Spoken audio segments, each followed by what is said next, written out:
Assalamualaikum warahmatullahi wabarakatuh. Beredar sebuah foto di media sosial, utamanya di Facebook. Ada salah satu ustadz salafi wahabi yang katanya tulisannya di sini begini, yuk tahlilan jadi ahlul besek sejati. Nah, ternyata di situ fotonya ada salah satu ustadz salafi wahabi. Berarti ustadz salafi wahabi ini sekarang menjadi ahli besek menurut tulisan yang ada di gambar ini. Kemudian ada klarifikasi dari salah satu akun yang bernama Ummu Andini Haidar. Kalau saya lihat dari postingannya dan saya lihat dari fotonya, ini juga berfaham salafi wahabi. Dalam klarifikasi di sini ada bacaannya seperti ini. Klarifikasi Ustadz Khalid ZA Basalamah tidak melakukan tahlilan. Subhanallah, ini salah paham. Dikira Shelly Salab Al-Ustadz ZA Khalid Basalamah itu melakukan tahlilan, padahal beliau hanya berkumpul-kumpul dan makan-makan di rumah sahabat yang keluarganya meninggal dunia. Allahu yahdikum. Nah, menurut klarifikasi di sini, Ustadz Khalid Basalamah itu enggak tahlilan, cuma makan doang, makan-makan doang, ngumpul-ngumpul aja di rumah sahabatnya, di rumah temannya yang sedang terkena musibah kematian. Kami belum tahu apa yang sebenarnya terjadi dan bagaimana sebenarnya foto tadi, itu kami kurang paham. Mungkin dari teman-teman ada yang tahu apa yang terjadi yang sebenarnya, berita yang sebenarnya seperti apa, monggo di komen ya. Cuma kalau memang benar bahwa Ustadz Khalid Basalamah itu berkumpul-kumpul di rumah sahabatnya yang terkena musibah kematian lalu makan-makan, lah di sini pertanyaan kami, kenapa engkau enggak dianggap bid'ah? Kenapa enggak dituduh bid'ah? Padahal banyak ustadz-ustadz wahabi yang mengharamkan tahlilan, menuduh tahlilan itu sebagai amalan bid'ah dengan dalil bahwa haram makan-makan dan kumpul-kumpul di rumah duka, di rumah orang yang sedang terkena musibah kematian. Padahal tahlilan dan makan-makan itu sesuatu yang berbeda. Orang yang berkumpul tahlilan dan orang yang berkumpul saja itu beda. Seharusnya cara menghukuminya juga berbeda. Jangan sampai menghukumi tahlilan tetapi dalil yang dipakai malah dalil kumpul-kumpul. Nah, kalau seperti ini itu berarti salah alamat. Namun menurut kami ada satu hal yang lebih penting daripada sekedar foto Khalid Basalamah yang makan kemudian ada caption bahwa Ustadz Khalid Basalamah itu tahlilan dan kemudian diklarifikasi enggak tahlilan, cuma makan-makan. Nah, menurut kami itu ada sesuatu yang lebih penting dari itu, yaitu hukum makan di rumah duka menurut Syekh Wahabi itu seperti apa. Ternyata menurut Syekh Wahabi hukum makan di rumah duka itu berbeda pendapat. Misalnya antara Syekh Ibnu Utsaimin dan Syekh bin Baz. Keduanya ini sama-sama ngaku sebagai salafi, sama-sama ngaku bermanhaj salaf. Tetapi kok beda ya pendapatnya.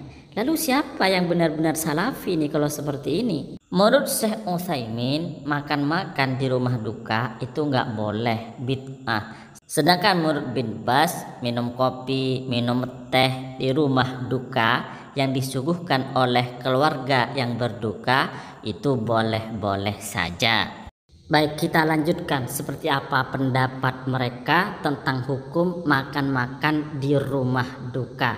Ini pendapat dari Syekh Ibnu Utsaimin, salah satu Syekh Wahabi, guru besar Wahabi.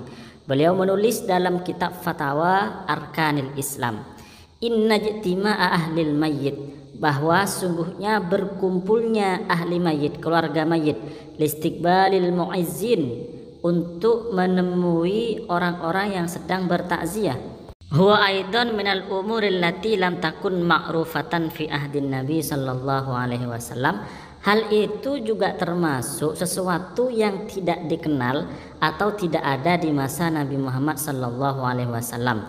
Hatta inna ba'dal ulama, sehingga ada sebagian ulama qala innahu bid'atun, berpendapat bahwa berkumpul-kumpul untuk menemui orang yang bertakziah itu adalah bid'ah. Walihada, dan karena ini, la naro, kami tidak berpendapat, anna ahlal mayyit, bahwa sungguhnya keluarga mayit yajtami'una, berkumpul, litalaqi, untuk menemui al-aza, orang-orang yang sedang bertakziah. Bal yaghliquna abwabahum, bahkan mereka seharusnya mengunci pintu-pintu mereka. Jadi menurut Syekh Utsaimin, salah satu panutan dan pembesar Wahabi ini, jika ada orang yang diantara keluarganya itu meninggal, maka tidak boleh kumpul-kumpul untuk menerima takziah, menerima tamu yang takziah, bahkan pintunya itu ditutup sehingga nggak ada orang yang kumpul-kumpul untuk bertakziah. Tentu menutup pintu ini juga menyebabkan tidak ada orang yang bertakziah. Nah, di sini kejanggalannya, agama dari mana yang tidak memperbolehkan orang itu untuk bertakziah kepada orang yang meninggal? Maka di sini sudah jelas bahwa menurut Syekh Utsaimin, kumpul-kumpul di dalam keluarga mayit itu nggak boleh, apalagi makan-makan. Kemudian penjelasan tentang pendapat Ibnu Baz yang menjelaskan kebolehan minum kopi, minum teh di tempat takziah, di rumah duka boleh-boleh saja, sebagaimana penjelasan berikut terdapat dalam kitab Majmu' Fatawa wa Maqalat Mutanawwi'ah li Syekh Abdul Aziz bin Baz. Hukmu huduri majlisil aza wal julus fihi, hukum menghadiri majlis takziah dan duduk di situ. Pertanyaan, hal yajuzu huduru majlisil aza wal julusi ma'ahum, apakah boleh menghadiri majlis takziah dan duduk bersama mereka? Jawabannya dari bin Baz, idza hadaral muslimu, jika seorang muslim hadir, wa azza ahlal mayyit, dan bertakziah kepada keluarga mayit, fadzalika mustahabbun, maka hal itu adalah sunnah. Lima fi minal jabri lahum wat ta'ziyah, karena hal tersebut itu dapat meringankan kesusahan orang yang sedang ditinggal oleh keluarganya, wat ta'ziyah, dan juga ada ta'ziyah. Wa idza syariba indahum, jika minum di sisi mereka, maksudnya di sisi ahli mayit, keluarga mayit, finjana qahwah, kopi, au syai, atau teh, au tatayubin, atau memakai harum-haruman yang disediakan oleh keluarga mayit, fala ba'sah, maka enggak apa-apa.